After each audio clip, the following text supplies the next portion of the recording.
Oi, pessoal, tudo bem? Então, como a prof falou, né? Essa aulinha vai ser uma revisão para a prova que acontece na sexta-feira, certo? Então, a gente resolveu preparar esta aula para dar uma enxugada no conteúdo. O conteúdo é da apostila 2 de vocês e é o conteúdo referente a ligações químicas até força intermolecular, ok? Então, vamos lá.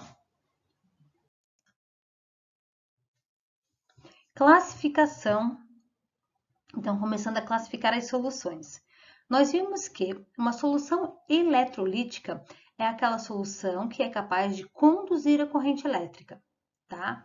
Daí diz ali, ó, existem várias formas de classificar as soluções químicas, que são misturas homogêneas, mas uma das mais importantes é quanto à sua propriedade de conduzirem ou não corrente elétrica.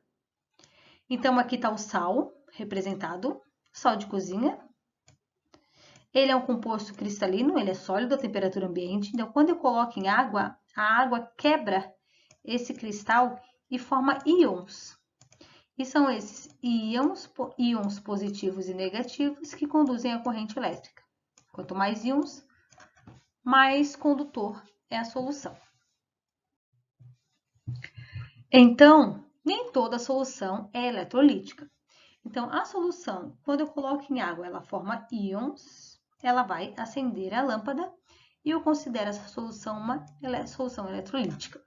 Soluções que não ocorrem nisso, como exemplo aqui a gente tem a molécula foi colocada em água, ó, e ela não formou íons, ó.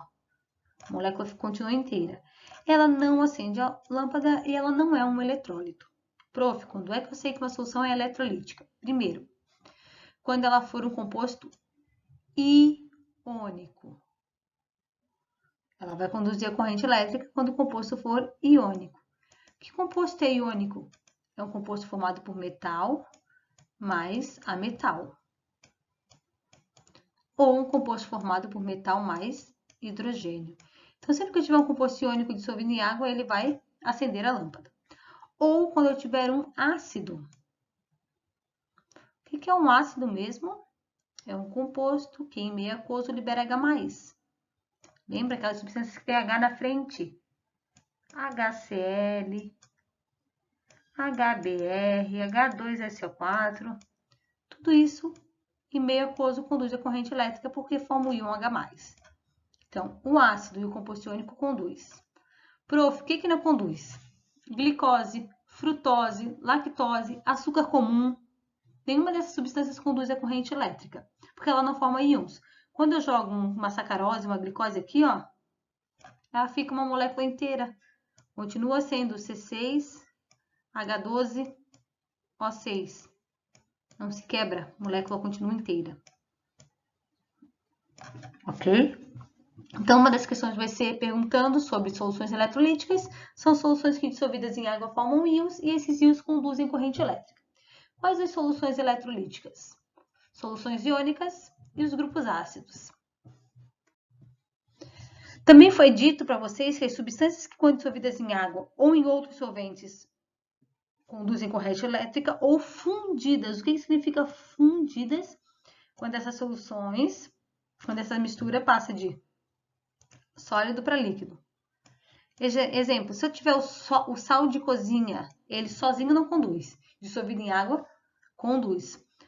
Ou quando o sal de cozinha estiver no estado líquido, ele também conduz a corrente elétrica. Certo? E também é considerado um eletrólito, porque ele vai acender a lâmpadazinha. Então, ó, sal de cozinha, composto iônico conduz. Sacarose, composto molecular, uma ligação covalente, não é formado por metal, mas a metal, não conduz a corrente elétrica. Tensão superficial. Então, vamos lá. Que fenômeno é esse? Como ele acontece? Por que ele ocorre? A tensão superficial é uma característica da água, tá? Onde ela realmente forma uma tensão sobre a sua superfície. Essa tensão superficial ela é muito vista no dia a dia quando aquelas aranhas, mosquitinhos ou aqueles bichinhos eles estão caminhando pela água e não afundam, mesmo sendo mais densos que a água. Ou quando eu coloco uma lâmina de barbear, uma giletezinha lá na água, por mais que aquele metal ou aquele semimetal, ele é mais denso do que a água, ele não afunda. O que acontece? Certo? Mesmo fenômeno tensão superficial acontece com as gotículas de água no orvalho. Ó, que estrutura extremamente bonita, perfeita, né, redondinha, e isso acontece só com a água. Porque a água sofre uma força como se fosse um imã que puxa as moléculas de água por seu interior, por seu meio, formando essa estrutura bonitinha aqui, ó. Lembra também que eu passei um vídeo para vocês, e o vídeo era daquele professor do Manual do Mundo, que ele pegou uma moedinha de 5 centavos e começou, aumentou, né, o zoom ali, começou a pingar gotículas de água, e até fez assim, vamos ver quantas gotículas a gente consegue colocar até que ela exploda essa gotinha e precipite, né? E ele colocou, se eu não me engano, 42 gotículas e a moeda aguentou e ficou, né? A gota bem bonitinha, bem redondinha, até que essa força externa foi maior do que a interna e fez com que essa gotinha explodisse. Então, esse fenômeno é chamado de tensão superficial, certo? Ocorre com a água. Devido a uma propriedade da água, uma força intermolecular chamada ligação de hidrogênio. O que é essa ligação de hidrogênio, né? Vamos ver no próximo slide. Então, aqui nós temos água. Pensem na água como sendo essa aqui, essa estrutura aqui, que eu tenho uma água, recipiente com água, bonitinho aqui. Ok. As moléculas que estão aqui em vermelho, de água, mostram que a força delas está para uma interagir com a outra, ó. Certo? Como funciona mesmo essa força intermolecular da água, vocês lembram? Ela chama-se ligação de hidrogênio, é o H-FON.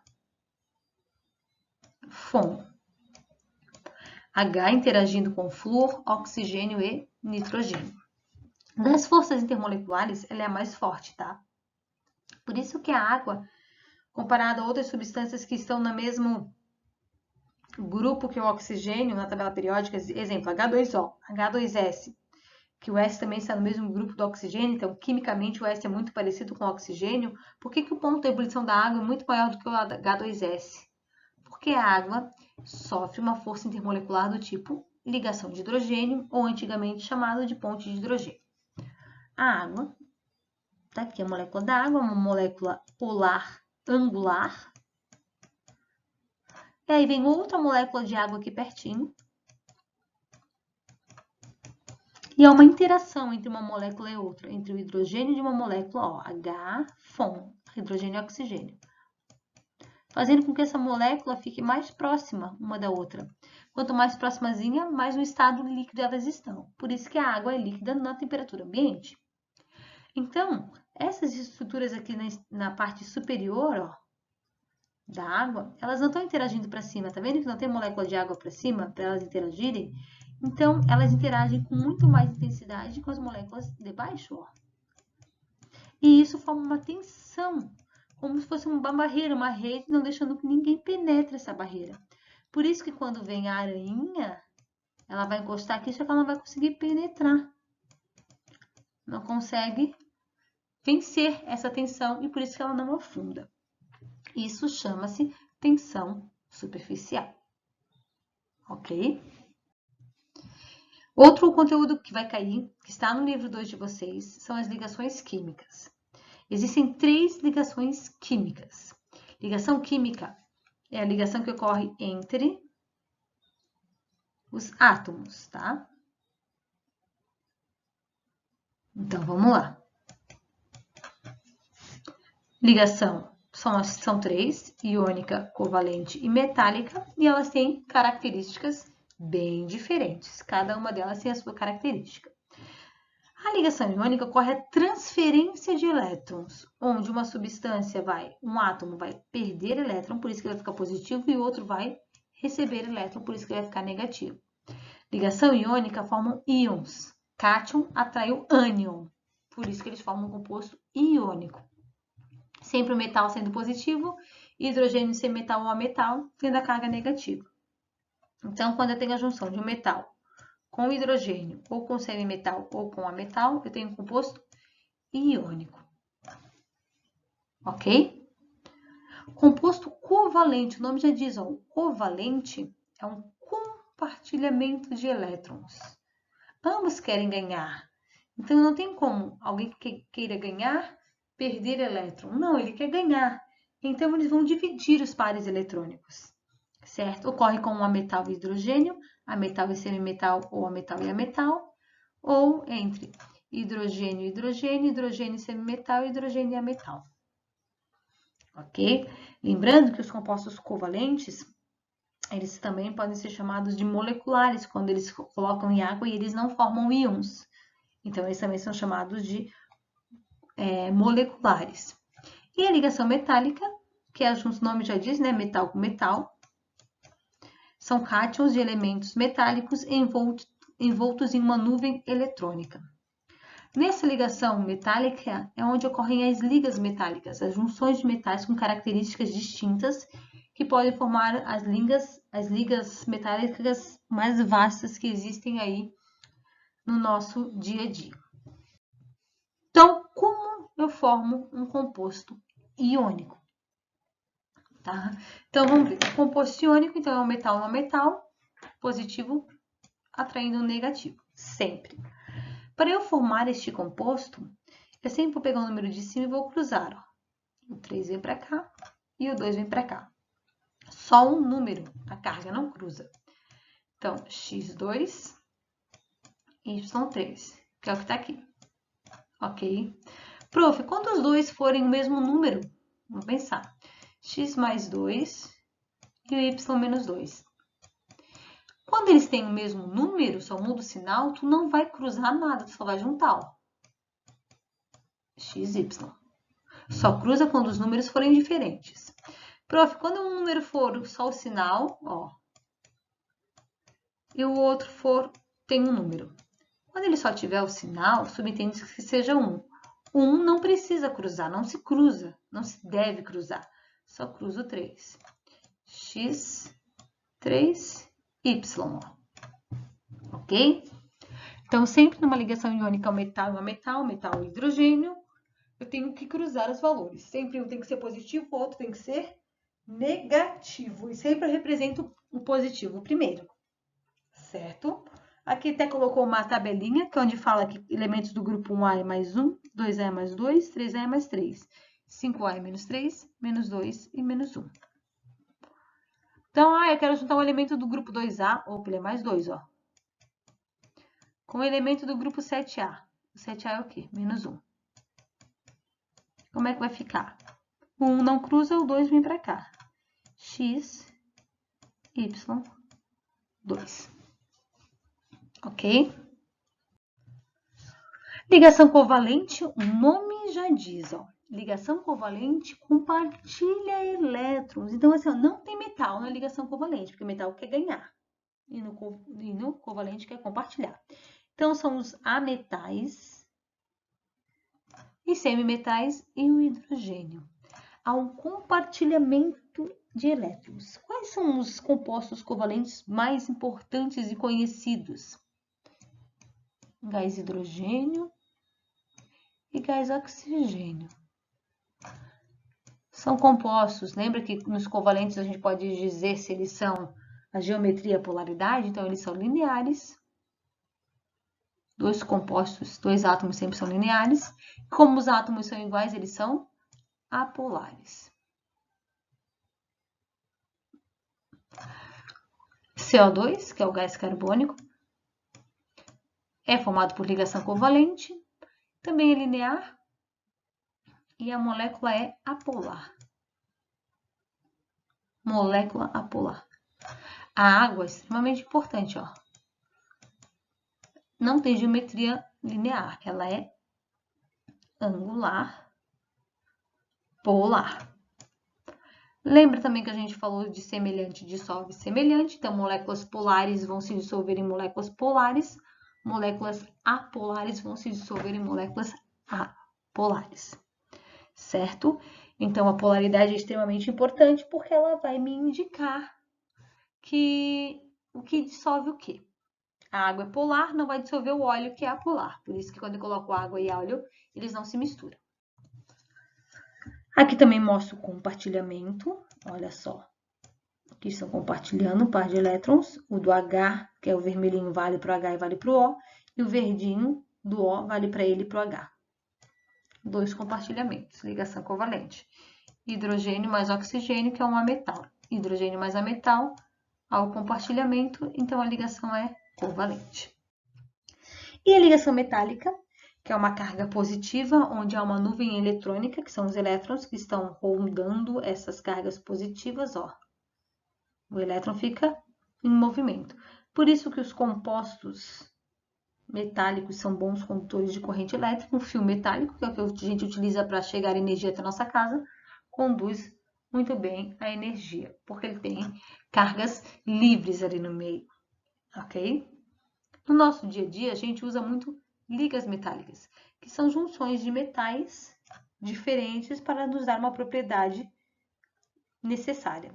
Exemplo, eu quero o brilho da prata, mas eu quero a condução do cobre e a dureza do ferro. Então, eu vou fazer uma liga metálica com esses três metais para eu aproveitar as características de cada um deles. Aqui mostra várias ligas metálicas no dia a dia, né, que nós temos, e a importância, o porquê, né, que a gente tem as ligas metálicas, para que elas são utilizadas. Então, ali mostrou o aço, que é utilizado em estruturas metálicas de várias moradias, prédios, né? O ouro 18 quilates, que é a junção de ouro e cobre, ou ouro e prata, ou ouro, cobre e prata, que é para deixar esse ouro mais duro, uma vez que o ouro puro ele amassa com facilidade. O bronze, que tem uma coloração bonita, intermediária entre o cobre e o prata. Aço inoxidável, que é utilizado em vagões de trem, que não deixa enferrujar, oxidar com tanta facilidade. E outros instrumentos, que é a trompa, que é feito de latão, a obturação dentária, que é feita em amálgamas. Hoje em dia não usa mais metais, né? Mas muitas pessoas mais velhas têm aquela obturação escura. E o fusível, que é feito de metal wood, que é uma outra liga metálica bem utilizada nas partes tecnológicas, nos campos tecnológicos. O alumínio, que a gente exporta e importa em grande quantidade, são lingotes, né? São alumínio com várias outras estruturas, que são ligas metálicas, que é o alumínio positivo envolto de uma nuvem eletrônica, certo? O alumínio ele tem baixa densidade, ele é extremamente leve, entre aspas, né? E ele amassa fácil, porém ele é muito utilizado na reciclagem, porque a gente consegue manusear ele com facilidade, transformando em ou outra latinha ou em outras mercadorias. Conteúdo também extremamente importante que vocês têm que dar uma estudadinha, tá? É a geometria molecular, principalmente das moléculas que eu vou citar aqui, que são as mais importantes, tá? Geometria da água, que é angular, do gás carbônico, que é linear, do NH3, que é piramidal, do CH4, que é tetraédrica, CH4, e do BF3, que é trigonal plana ou triangular, tá? Essas 5 substâncias são extremamente importantes que vocês estudem a sua geometria, porque vai cair na provinha, tá? Geometria e polaridade. E o último conteúdo, não menos importante, sobre as forças intermoleculares, que foi o último conteúdo dessa apostila 2 de vocês aí, tá? Quais as forças intermoleculares que existem? Dipolo induzido, dipolo instantâneo, que é a primeira ali, ó, que cita que ocorre entre moléculas apolares. Então, qual é a força intermolecular que ocorre no H2? Molécula polar, dipolo induzido. Qual é a força intermolecular que ocorre com o O2? Dipolo induzido. Pois são moléculas apolares. Bem fraquinha essa força, baixa intensidade. Por isso que a maior parte dessas moléculas são gasosas. Ok? Dipolo permanente, que é a próxima, acontece entre moléculas polares. Quais são essas? H2S, vamos pensar o que mais? Moléculas com polos. CH3Cl. Esse dipolo permanente pode ser chamado também só de dipolo-dipolo. É uma força intermediária, ok? Ela não é tão forte quanto a ligação de hidrogênio, mas também não é tão fraquinha quanto o dipolo induzido, E por último, a mais forte de todas as forças intermoleculares é a ligação de hidrogênio, que em alguns livros ainda trata como ponte de hidrogênio, que é, como eu já disse anteriormente, o hidrogênio ligado ao FON, o hidrogênio ligado ou flúor, ou oxigênio, ou nitrogênio. É o que acontece com as bases nitrogenadas do DNA, certo? Elas interagem, as bases interagem uma com a outra através de pontes de hidrogênio ou ligações de hidrogênio. Quando eu comparo a água, que forma a ligação de hidrogênio com H2S, ó, ambos têm o mesmo número de hidrogênio, o oxigênio está no grupo 6A e o S também está no grupo 6A. Só que o ponto de ebulição da água é muito maior do que o H2S. Por quê? Porque a água sofre uma intensidade muito maior, uma força intermolecular de maior intensidade. Que força é essa? Ligação de hidrogênio. Então, se eu tenho várias substâncias ali e as que sofrem ligações do tipo intermolecular, do tipo hidrogênio, elas têm maior ponto de ebulição ou temperatura de ebulição e também maior temperatura de congelamento ou temperatura de fusão ou ponto de fusão. Tá?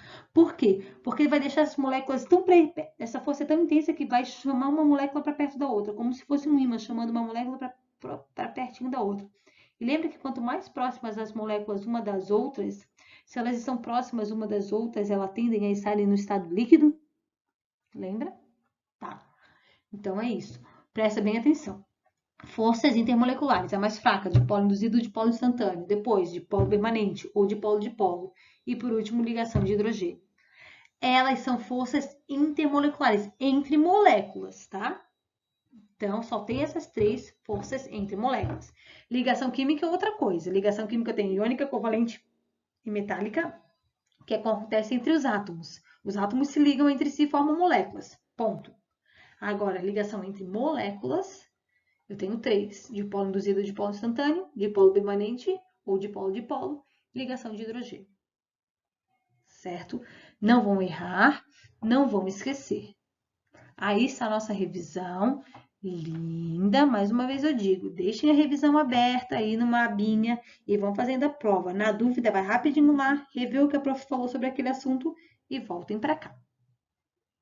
Ok? Beijinhos, beijinhos. Até quarta-feira. Bye, bye.